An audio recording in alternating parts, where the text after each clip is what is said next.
Okay, Claire, I have to say, I'm the only voice that's been on the show so far, and I never thought that I liked my voice. And people, I get compliments. I love your voice. You've got, people say you've got a voice for radio. You've got the look for TV and the voice for radio. I love your voice. Do you ever get compliments on your voice? Oh, well, thanks, Matt. Yes, I actually do all the time. I left the show that I used to be on for many years, and one of the people that was on this staff who uploaded the podcast each week, he said, "I will miss your mesmerizing voice," and I was just like, "Oh, that's the sweetest thing Yeah, ever." So yeah, I it's love like, hearing that. You could say it yeah. again if you want to. I love it.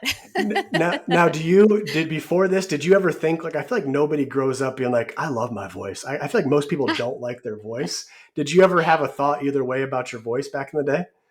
I did like theater as a kid. I was voted Oh, most likely to perform on Broadway, but I didn't do anything with that for a living. ah, I did debate and speech and stuff like that. So I've always used my voice, but I never really thought about the quality of it until yeah. I started podcasting. So yeah, it's Well, been good. fun. It's been fun.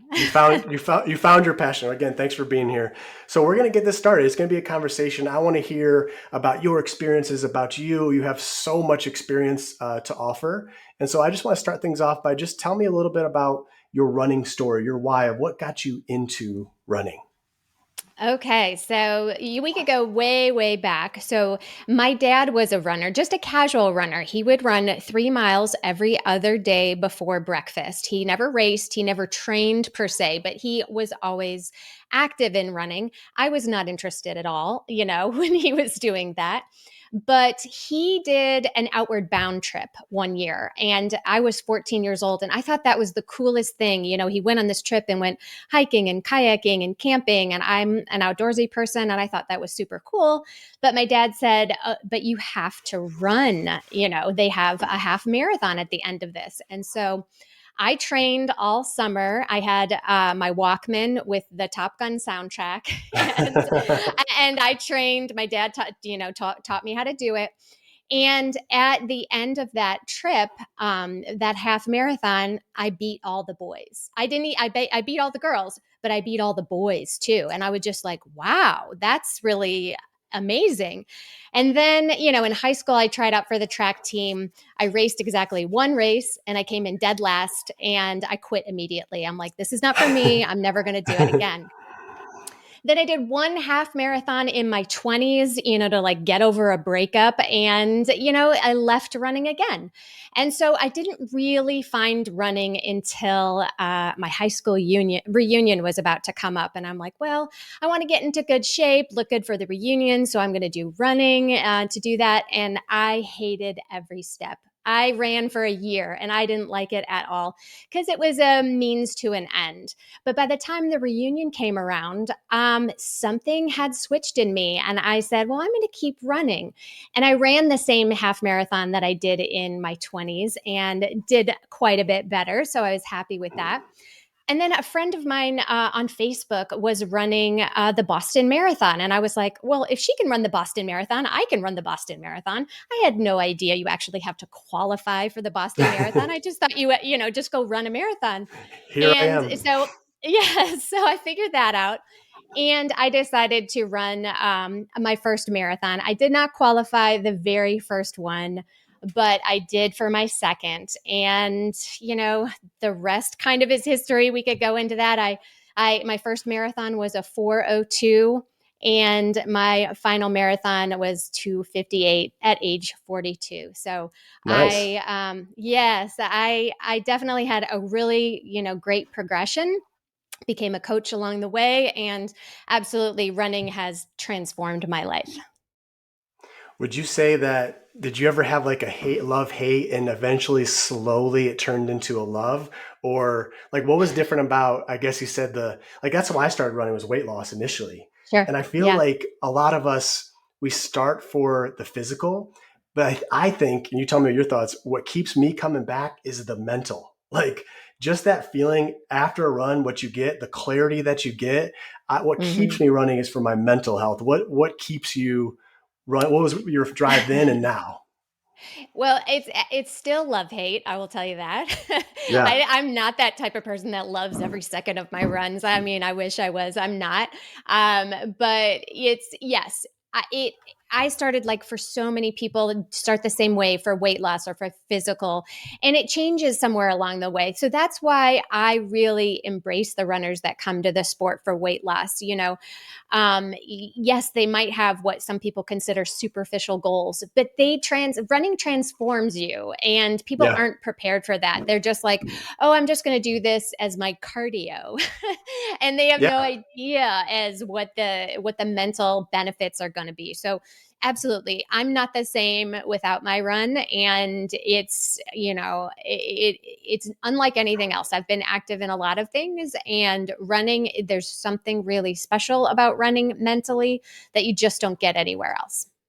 Yeah, I'm with you. It's like I always say, I don't care your reason. Whatever your reason for running or starting running, I don't care. I just want to help you to do it safer, faster, because like you said, a lot of us, I don't think many people go into like, I'm going to start this and I'm going to love it. I feel like most of us have a reason, and it could be a different reason, but we all kind of fall along the same path where we kind of, we love what it does for us. And if there's Hmm. anyone out there that says they love every minute of it, they're a liar. There's no way. There's no way that you can love every single second of running. But there is something to be said for like just progression in life, and we'll get into this. Green and growing or brown and dying is like my thing. I'm like, why in my life I always have to have something that I'm going towards, a certification, Hmm. a goal, a personal best, a physical best.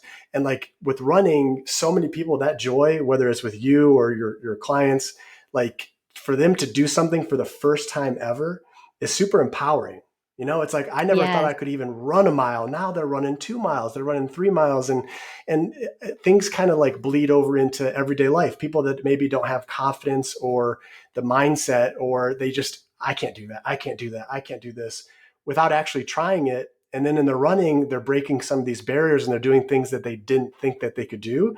They might try something different in job or relationships or whatever. So I always Yes. know, like when I'm at my tip top, like object of motion stays in motion. Like my everything is flowing. Like if I'm moving well, if I'm my relationships, my everything, business, I have to keep that moving. And you could be running for weight loss. You could be running. You're a serial killer and you're training to Yes. run.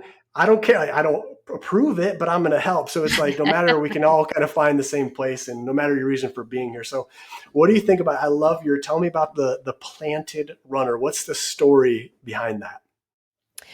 So the planted runner is essentially started when I was just, falling in love with running, as a blog that I had started just for fun. People told me that I should start a blog, so I did. And it was really more about my journey. So the planted part is because I am plant based. I went plant based before I started running, and now I teach people how to do that myself. I'm a certified sports nutrition specialist, and getting going plant based in a healthy way can be tricky sometimes. So I help people through that, but mostly it's the main thing that I focus on is fueling before, during, and after you're running. And that has definitely become a specialty of mine. But it's not just eating more plants. I think we all can agree most people need to eat more plants. Being planted is also about, feels like being grounded. And so, your running is, the movement, and being planted is being grounded. So I love the play on words that the two make together. But it means that you're ready for growth. It means you're ready to, transform. And so that's what it really, the planted runner is all about, whether it's my website, my coaching, my podcast. You're ready for growth. You're ready to, do something different, try something you've never done before. So that's where it all came about. So the way that I do that is I have three principles. First of all, it's your running and physical training, strength training, all of the physical part. The next part is your nutrition. And then the last part is mental strength, or your mindset. I think a lot of people know that they're supposed to be training their bodies, and they forget to train their minds. And they're Mm-hmm. actually because there are ways to train your mind, exercises just like a squat that you can do for your mind. And that is one of the most fun part for me. I love, looking at the research, finding things that have worked for athletes or that work in psychology and applying it to running. I love that. If you had to prioritize 1 through 3 of those 3 pillars, could you have a list of what you think is the most important? I think it's a three-legged stool. I really do. Yeah. If your mind is super strong, but you just, your body doesn't work, you're obviously not gonna, yeah, break any Yeah. records. If your nutrition is not on point, you're leaving time on the table for sure. And you're certainly setting yourself up for injury, improper recovery, all of that stuff. And, if you're eating well and you're training well, but you haven't trained your mind not to give up when it's hard, you're going to give up. So I don't think you can prioritize one over the other. You've got to nail all three if being your best is your goal. Yeah. I know for me, if I don't have the mental, like everything's shot. Like I didn't realize growing up how much of a mental aspect there is to everything. That I'm so like extroverted. It's not until you like remove yourself and try to do things the same you did when you were in a different environment where you have that. Like I either had the drive at all times. I didn't even have to think about it. But then like as you get older, certain life things happen. You have to like change what moves you, what drives you, and unlocking that voice in the back of your head. I think that it's not it's not weakness. It's like we all think that we're the only people that have that voice that's telling us negative things. We all have that.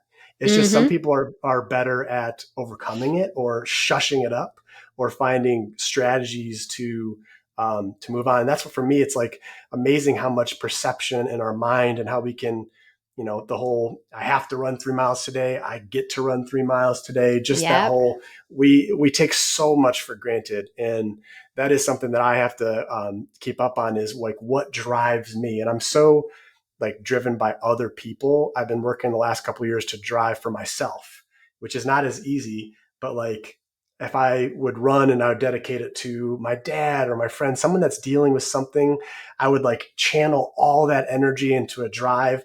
And then any barrier that comes up, you just push right through it. Do you have like a certain mantra or saying that you'll say to yourself? Like, are you nice to yourself on a long run? I know some people are like, come on, what's wrong with you? Are you sweet to yourself? What's going through your head when the miles start clocking in, you're starting to feel tired? Well, I actually am really nice to myself in such a way that it's bad. So, I talk about this technique called alter or name your negative is what it's called. And so, if you have a negative voice, give it a name. And so, mine is called Nancy. And you flesh her Mm, out as detailed as possible. So, negative Nancy, not that creative, but anyway, I like it. Nancy is this sweet Southern grandma. She loves me so much. And she says to me, "You don't have to run so fast. You can stop now. Your family will still love you if you quit. Why don't you take it easy, honey?" So that's Yeah. the kind of voice that I have Oh, in my head. But now I know that Nancy is always going to be on the bus, but she's not going to drive. So when yeah. she shows up, I can say, "Oh, hi Nancy," and I can separate those voices as somebody else, Yeah. and I can recognize that, oh, that's just Nancy. I'll listen to her, but then I will say bye-bye, get in the back of the bus. so I so love that's that. one of the mental techniques that I use. I give my negative voice a name to kind of separate it from who I really am, because Yeah. who I am is the person that wants to get to the finish line the fastest, and Yeah. Nancy doesn't want me to. I love that. Do you have any other names, any other mantras or other people? No other people. I use a ton of mantras. My view is the more mantras, the better. They are. Mm-hmm. You need a quiver of them, and the more arrows in your quiver, the better. So it really depends on where I am, mentally, which mantra makes sense. So you Mm-hmm. want to come up with these ahead of time. So one of them I use is just this mile. I say this mile over and over and over again, and that gets Mm-hmm. me to focus on the 1 mile that I'm running, not the 26.2 miles that I have to go. Another one that I use, I took from my kids' kindergarten teacher when they were in kindergarten. She wanted the kids to pay attention. And so she would say, hocus pocus, everybody focus. And so I say that in my head to kind of give myself a smile. And if my mind's wandering, I want to really focus on what I'm doing, I'll say, hocus pocus, everybody focus. But so I there, love I have that. a lot of them. And, I always encourage athletes, don't use mine unless they resonate with you. Come up with your Hmm. own that are Yeah. meaningful to you, that actually, are important to you, because then they'll work a lot better. Yeah, it's like if someone thinks that they're corny, they have never used them or they don't know the power of them. And like in the moment, it's so powerful. When you're like now we're just hanging out, like it's nice to hear.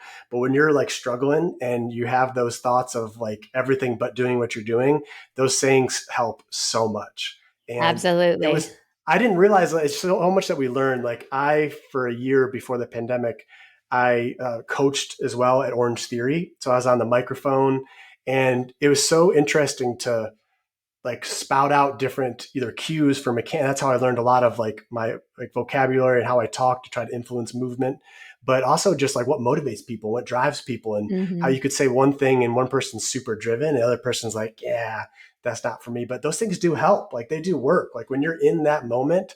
And then that after, for me, it's always thinking about the after. Like, no, do I want to do this, hour run? But that feeling after, I get it every time. And every time after I run, I'm like, that's why I do this. Why don't I do this more often? And just forgetting about that like work part in the middle, um, Yes. that always Well, helps too. running is the ultimate exercise in delayed gratification. It Yeah, doesn't usually feel that great when you're doing it. Sure, you have those runs every once in a while that are all flowy and happy and peace, love, rainbows.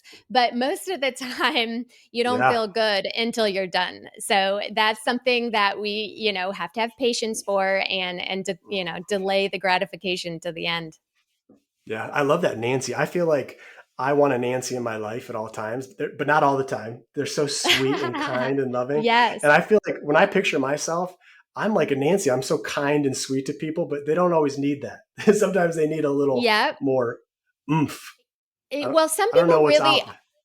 some people really are motivated by the negative too. So, false positivity does not work at all. And so, if you are trying to say nice things like "you can do it," I'm strong, I'm fast," or whatever, for some people Yeah, that just it doesn't work, and they are more motivated by the negative. And so, that's a hard road to go to. But some people, like, some people do trash talk themselves, and it yeah, is effective. But I would say use that with caution, because yeah.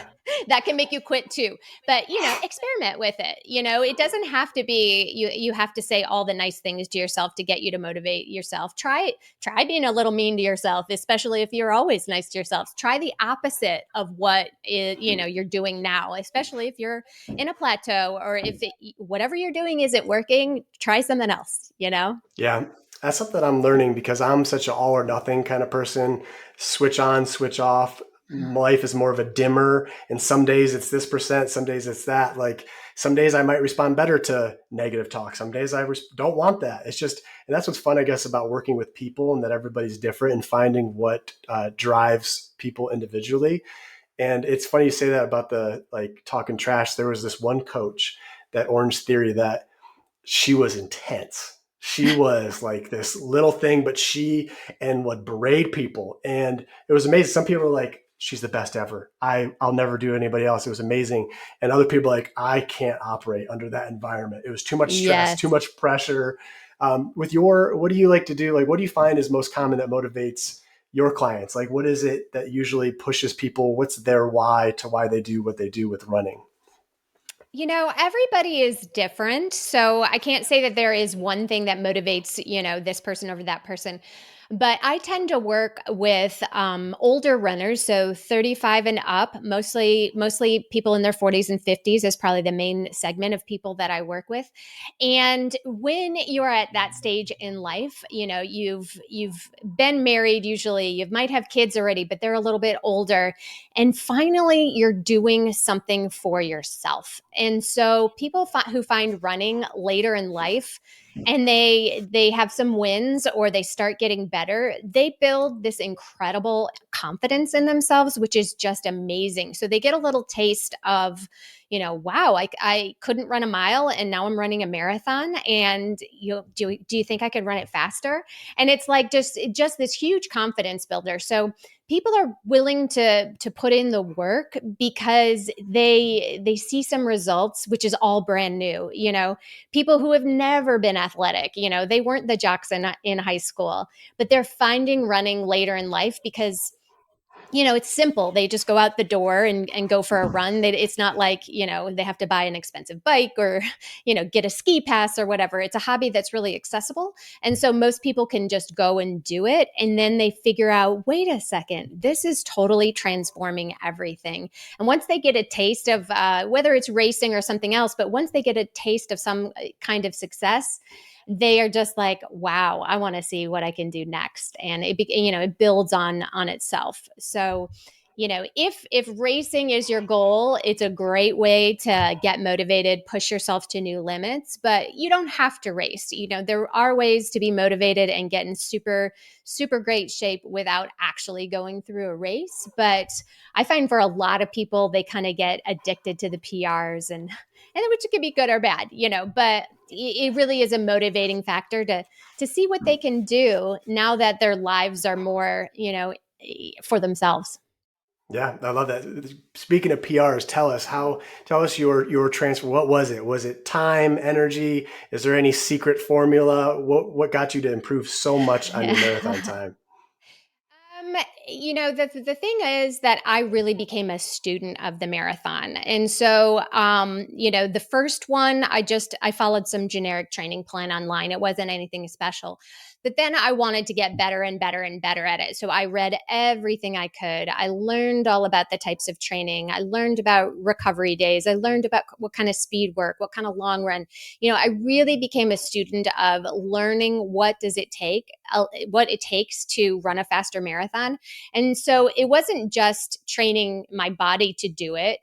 It was figuring out that puzzle. And so that was really, I just went down the rabbit hole with all of that. So learning all the right things to do is super, super important. And then it was just knocking off time. So, my first jump was like 26 minutes. My second jump was like, I don't know, 11 minutes. And then my jumps were smaller and smaller. But then when I got to about, I think it was 311 at Chicago, I was just like, I'm at 311. Oh my God, could I actually go sub 3? And that's when I started training to hit sub 3. I didn't get it for four more marathons, but it was starting to get the mental belief like I really can do this. I really can do this. So that was a super important part of it. I would say the other factors that really propelled my success is number one, strength training. I'm a huge proponent of that. Always have strength trained throughout my running career, twice a week at least. Super, super, super important. Cannot stress that enough. It is just as important as your running. And finding your tribe. So finding your tribe is, I think, really, really important, whether it's in person or whether it's online. You totally can do this online if you don't have a running group in your area. I live in Asheville, North Carolina, which has a huge running scene. And I just, decided, hey, I'm going to join this group. And, I saw women my age, just total badasses. And I'm like, I can be like them.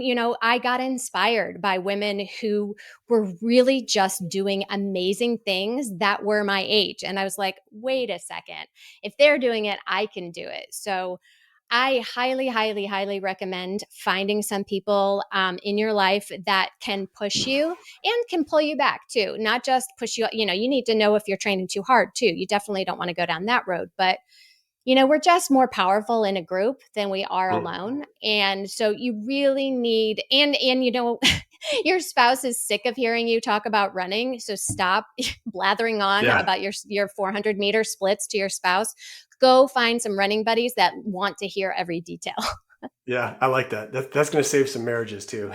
When you Yes. do a group, I'm interested. I've always like, I'm so extroverted, and I do like I know different running groups around here. I'm like, how do I incorporate this into my training? Like I need that. I want to run with people, but I'm like all this negative stuff of like, well, what if it's not the right distance or the pace? Like, how do you balance? Will you do a little bit of both? Will you train with a group like a run club and on your own, or how do you usually balance that? Well, first of all, you need to find out what kind of run they're doing. So there should be a group run that's just easy pace. Hopefully, it's an out and back, so nobody's left behind. You all meet someplace. You go as far as you want, and then come back whenever you want. And so schedule that for your easy run. That's a pretty no brainer. And as far as speed days. So it really depends on what you're training for. If you're training for the marathon and you have a track group, and they're going to be doing some kind of intervals on, let's say, Tuesday at the track, that will probably fit into your marathon training, even if it's not exactly what you're supposed to be doing. If you're 12, 16, 20 weeks away from your marathon and you go run, some random 400-meter workout that the group is running, that is okay. It Yeah. doesn't have to be perfectly, fit your schedule. You do want to get more specific the closer you are to your race. You don't want to be running, I don't know, 200-meter repeats, 2 weeks before your marathon or something like that. Yeah. But, for the most part, you can be a little flexible, and being with the group provides so many more rewards than, sticking religiously to your training schedule. So, there are ways to incorporate it with a little flexibility. So if the run is, if the group run is going to be too short, well, show up an hour early and, and get your run in, and then finish your run together, or stay later and finish your run, whatever it's going to be. There are ways to incorporate a group run. If you live in a city that has any kind of group get together, just call them up and ask, introduce yourself, explain what you're training for, and just see if you're going to fit in. And I promise you, you will find a group that you'll fit in. I love that. The further away from the race, the more flexible that you can be with it. I love Right. that because it's true. And Exactly. sometimes in the beginning, it's just hard to get started and getting that momentum and being around other people and a group of people that's like all going towards the same thing. That is super, super motivating. What would you Hmm. say? You've been running for a long time. Would you say one thing that's gotten easier as you've gotten older, and what's gotten harder as you've gotten older with running? Um, so, easier is definitely, it's running is a habit for me. I'm not training for any races right now, but running is just something that is a part of my life. I don't, complain about it. I don't, unless it's raining. I don't like running in the rain, but but but it's just like I'm going out for a run, period, end of story. There's no mental arguing back and forth. So, the motivation is it's just there. It's automatic. So that's definitely Mhm. gotten easier. Things that have gotten harder. I don't know, because I stopped competing in marathons because number one, I got pretty burnt out. I was gunning for this dream pie in the sky, climb Mount Everest goal, which I finally nabbed. And I was just like, the last 5K of the marathon is like, if you get the sub 3, you never have to run a marathon again. And I haven't. That's my You got to negative hold voice that up. talking. You got to be And so honest to yourself. I love that. yes, yes. And so because I know how hard it takes to train at that level. And I don't really have any interest in trying to shave off a minute or 2 minutes or Yeah. whatever it would be. That's just not interesting to me. And so I am, look for new goals and new ways to like challenge my mind. So I wouldn't say that necessarily things have gotten harder as I've gotten older, but I know that with my athletes, we definitely do need to look at recovery differently. Yeah. So, in the last couple marathons that I was running, at one point I was up to 90 miles a week, 2 speed days, long runs. I was doing some crazy stuff, and I still wasn't getting my goal. And so the next round, I was just like, you know what? I'm going to dial it back. I dropped mileage. I dropped down to 1 speed day a week instead of two.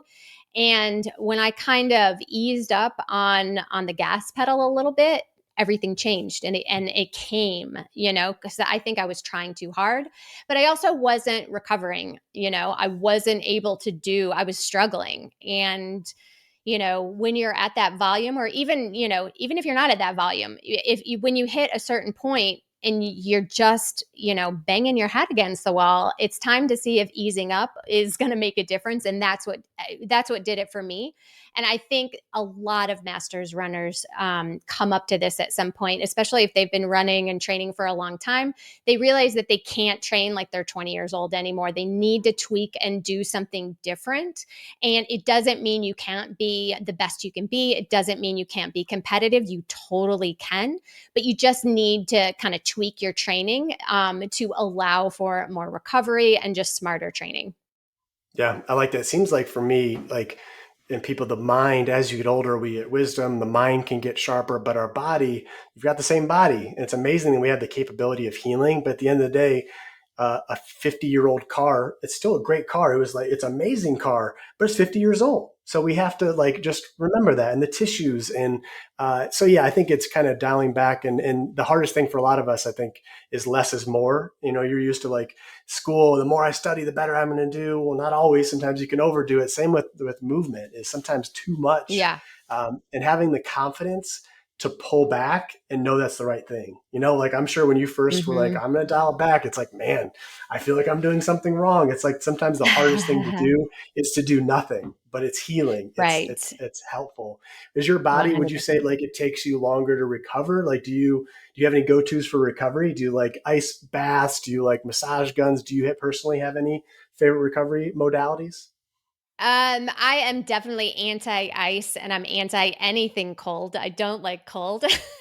And I really, I guess there's science on both sides, but the stuff that I have seen is really ice slows everything down. Ice, takes away swelling, and actually inflammation is what we need for, an acute injury.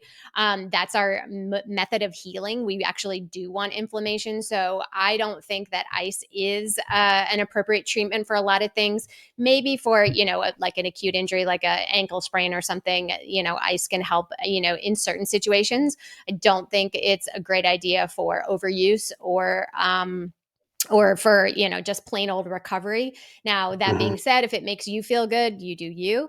I have a hot tub, and that was the best investment ever. I love heat therapy, so and being in water, so that is my favorite thing. I love my foam roller. Love getting good foam roll. As far as anything beyond that, I used to occasionally get massages. I don't really indulge in those anymore too much. I mean, they're great. I think they're wonderful, but I'm usually too impatient to schedule those things. I just do a foam roll and I'm done with it. Yeah. And for me, that's really it as far as like tools and stuff like that. Big proponent of sleep as much as possible. I'm usually in bed at 9 o'clock. Same. And I'm an early bird though. I wake up at 4 or 5 in the morning, so I think sleep is your number one thing. It can be harder to get as you age. So you just really need to prioritize it. So I think really that is, the number one thing. Eating enough is super important, which is tough for people who get into running for weight loss.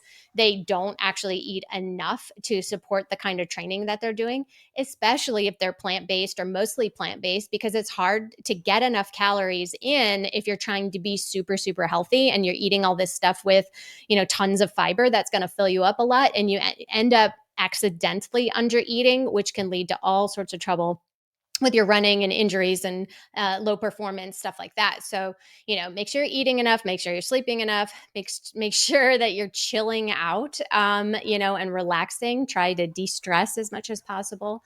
All the good stuff that you've heard a million times. It's Hmm. boring, it's not really sexy stuff, but it's Yeah. it's it's true. Yeah, that's so true. It's not sexy, but it's what's important. And that's the with wisdom, I think you get to a point where you don't care what people think. If you just try it, you know what works for you. But yeah, it is true. Like rest, sleep, recovery, like your body's amazing. When you're not stressing it, it's adapting, it's healing. It's amazing how Hmm. that works. Have you had any time in physical therapy? Have you ever been a patient? Any injuries that you've had over the years? The only times I've been a patient, I've got a couple of friends who are physical therapists here in town. And so I've been their guinea pig for a few things, but I've never been a patient because of an injury. So I was running all those crazy miles and running all those crazy marathons and zero injury. I had no injuries. The only injury I would say was, I did run and twist my ankle. So I had an ankle injury, but no overuse injuries at all, which is kind of miraculous. Yes. I would say that it mostly is because I'm a super, mostly because of strength training. Strength training, is absolutely. I can't say it enough how important it is. That being said, don't overdo it. You can overdo strength Mhm. training, and that will compromise your running for sure. Make sure it's supporting your running, not superimposing your running, but if you can stay strong and balanced, it goes a long way to preventing injuries. So I would say, maybe it's luck, maybe it's genetics, maybe it's training, whatever it is. But I was lucky enough to not really have any significant injuries. That's awesome. Knock on wood. Yeah. So would you say strength training definitely what you feel like was a big help with that? Something that you can change. You can't change genetics. You can't change some of this stuff, but you feel like that was very attributed to you being healthy.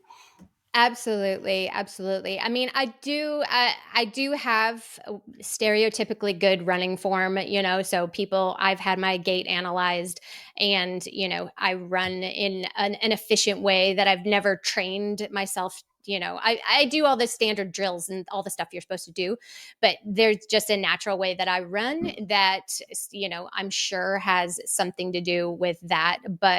Um, but again, yeah, that's not something that I have any control over, really. But Mhm. I would say I do have control over the strength training. And, I would rest when I needed a rest. I would not just push, push, push, push. I don't get me wrong, when it's time to go fast and work hard, I would work super hard, but I would also take my recovery seriously. And if I was not feeling, the 5 mile run I was supposed to do that day, I would either rest or cut it short. So I know that, doing run after run after run just because it's on your schedule is not a great idea. You really do need to rest when you're just not feeling it. And your Yeah. training will usually be better for that. Probably a lot of your coaching too, like I do, is just giving people permission to take the day off or to rest. Like people like need permission sometimes to, okay, Yes. all right, tell me, I'll do it if you tell me. We need that Yes. external. Well, and now that you say that, what the hardest thing about my coaching, the hardest lesson that I teach, is not even taking the rest days. Most people are okay with taking the days. It's slowing down your easy runs. So, Yeah. I was running a sub 3 marathon that is at 6:47 per mile pace for 26.2 miles. Do you know how fast my easy runs were? They were 9:30 to 10-minute miles. I mean, Yeah. 3 minutes slower than my marathon pace. Very, very slow compared to how fast I could run the marathon. I take my easy runs super, super, super easy. So, the minute per mile formula doesn't work for everybody. If your normal run pace is, let's say it's 11 minutes per mile. I'm not saying you have to run a 14-minute mile for your easy pace. At the extremes, the equation gets a little skewed. But the point is, you're taking your easy runs super, super, super, super easy, way Yeah. slower than you think. And that allows you to run your hard days much faster than if you spent the whole time just running this medium pace zone that people tend to get stuck in, the gray zone. They Yeah. just get stuck in it, and it feels like a real run. It's like, well, okay, if you want to Yeah. be a medium paced runner all the time, then you can stay there. If you want to be Yeah. fast, you have to learn to be slow. Yeah, that's so true. Do you have people like how do you coach that? Do you say do a heart rate zone? Do you give them a certain like breathing? Like what cues if I'm Yeah. your client and I want to get that speed? What would you tell me of how to know I'm doing that speed? I don't love heart rate because everybody's so individual. So, for example, I am somebody, I've got a low resting heart rate, but my heart rate while exercising happens to be pretty high. So, when I'm running a marathon, it's 175 beats per minute, which is what most people do at a 5K. So, that's just me. And other people, your age is a factor, the weather's a factor, how much caffeine you drank is a factor. So heart rate is too variable for me to use it. I definitely look at it. I can tell if you're running, your easy pace and your heartbeat is 180 beats per minute. I know that's not easy, so it's kind of a stopgap. But other tests that I like for easy are go for a run and close your mouth. If you can nose breathe for a few minutes, that's definitely an easy pace. I'm not saying you have to nose breathe the entire time, although some people do and they love it. That's a different story, but just use that as a test. Another test is the classic talk test. So you should be able to run an easy pace and have a conversation as easily as you are walking. So if you're out for a run with your friend, and you're having an entire conversation, just like you and I are having right now, that is an easy run.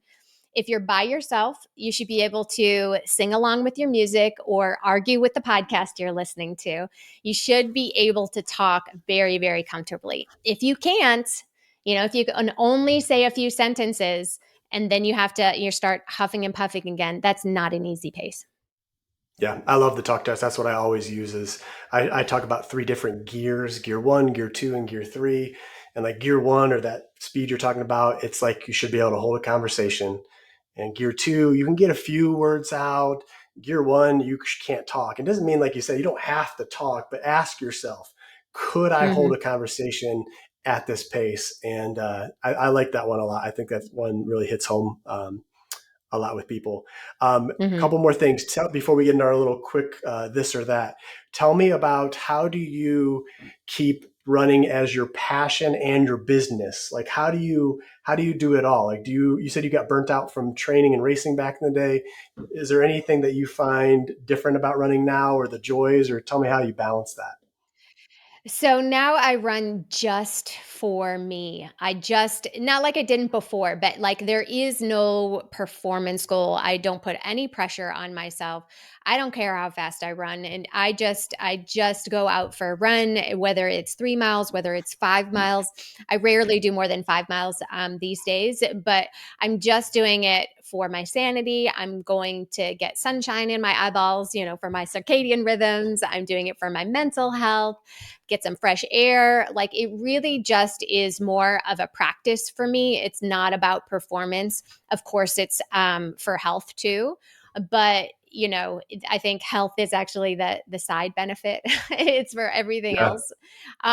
What I'm trying to do now is get a little bit into strength work more and see what I can do there because it's fun. As I said, I have always kind of done strength, but never as its own thing. It's, more as a side thing.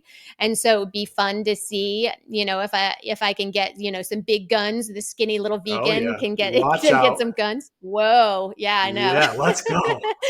Oh So I dear. mean, I'm just having fun with it, just doing it for fitness. It's not, I really get more joy and passion helping others do this. Running has absolutely transformed my life and I want to preach it from the mountaintops. And so, helping others get those big goals is so rewarding and so fulfilling. Doing it for myself, I'm helping one person. Now I'm helping thousands. I work with Yeah. people individually, so I've literally coached hundreds of people. But with the podcast and with the things that are coming in the future, I hope to expand that even further. So yes, I it's just like I dove deep and fell down the rabbit hole for my own running. Now I'm doing that with my coaching, my business, my podcast. I have a book coming out, all of these things I just am so excited about. Like, yes, it's work, and it's definitely work, but it's something, it's something that is just like, I can't wait to wake up and work on this every day.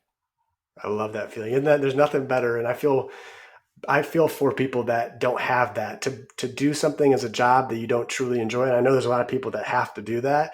It's hard. Yeah. Like, it's like you said, Yeah. it's work, but it's not work. It's that whole that feeling that I get from just helping somebody else accomplish or feeling like useful, beneficial to them. I love that. There's no better Mhm. feeling. Tell us a little bit about this stuff in the future. Tell me about your new podcast, and tell me about your book and all the things. I want to hear it. All the things, all the things. So I was lucky enough to be the host of the Run to the Top podcast for 2.5 years. That's one of the, OG podcasts, been around for over a decade, one of the top running podcasts in the world. And so I was the host of that, but it was not my own show. So it was great to interview, Olympians and, race directors of major marathons, running researchers, writers.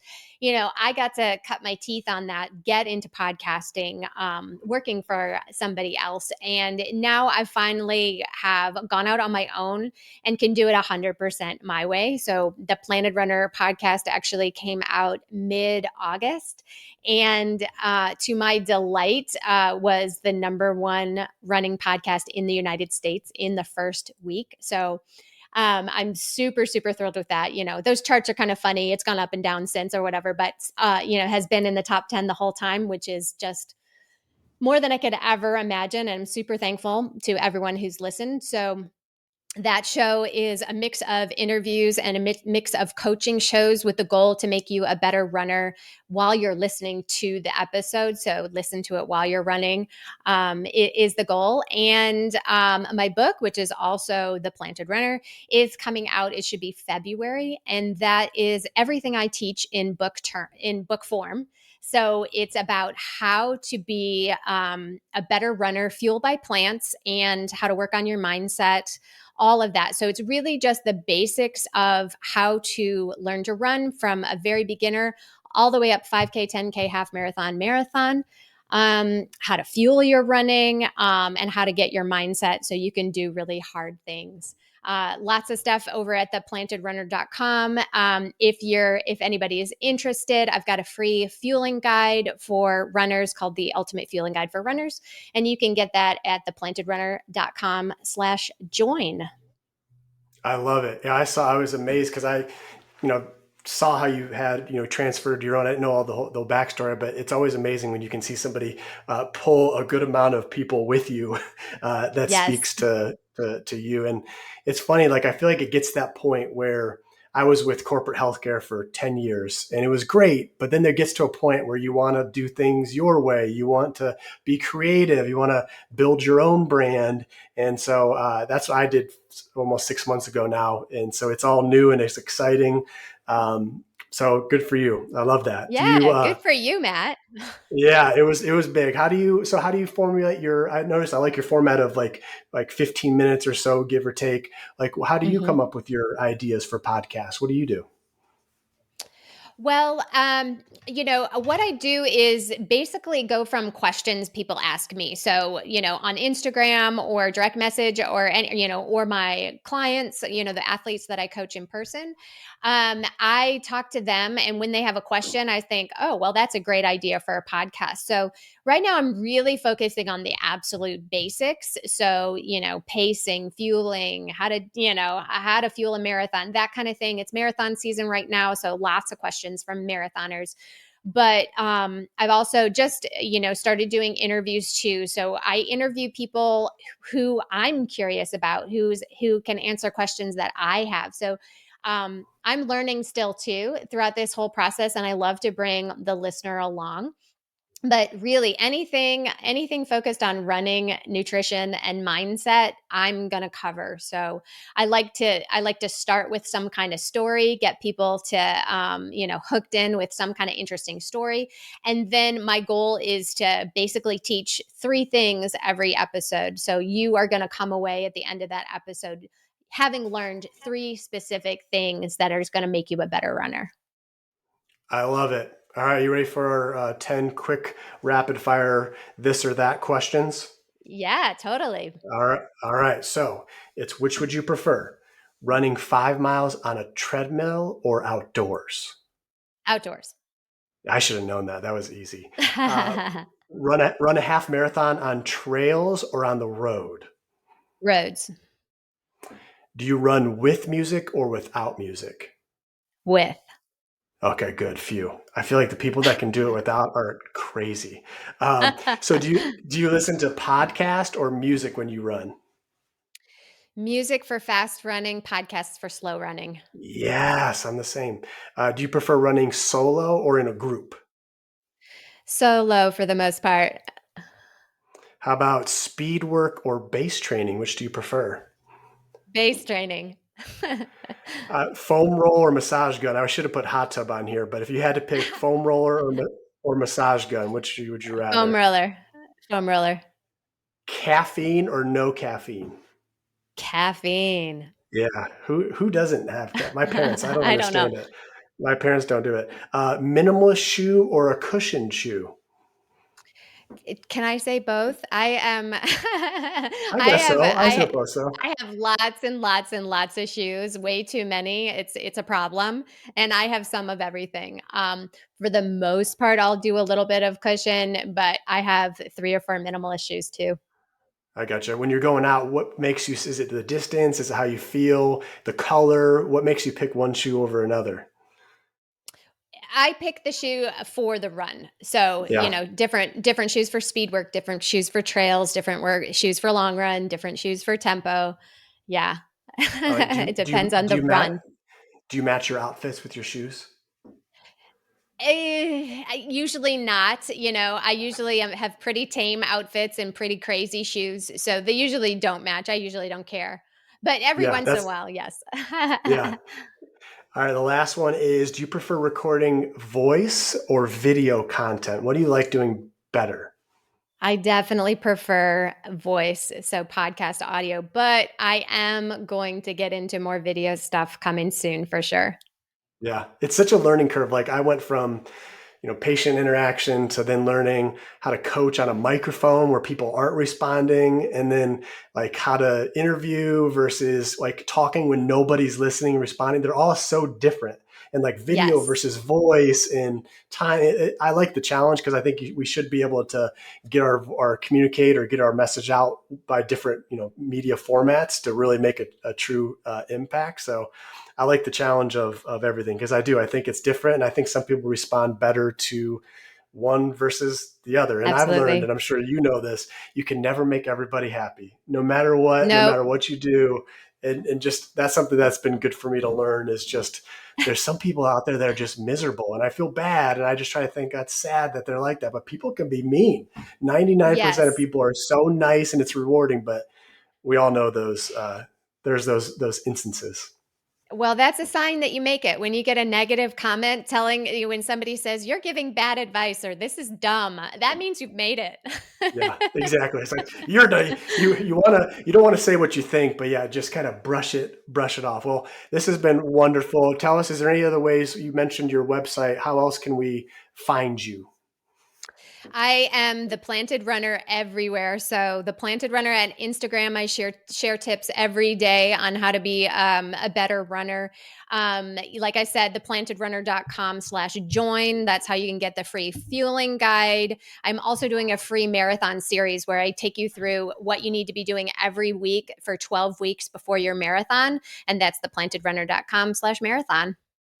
Awesome. And I was recently 30 minutes ago, hour ago, on your show. So you can hear me on her show. We did a nice little podcast swap, and it was so nice having you on the show. You were the first guest, and I'm honored it was your voice. We've got a good thing going.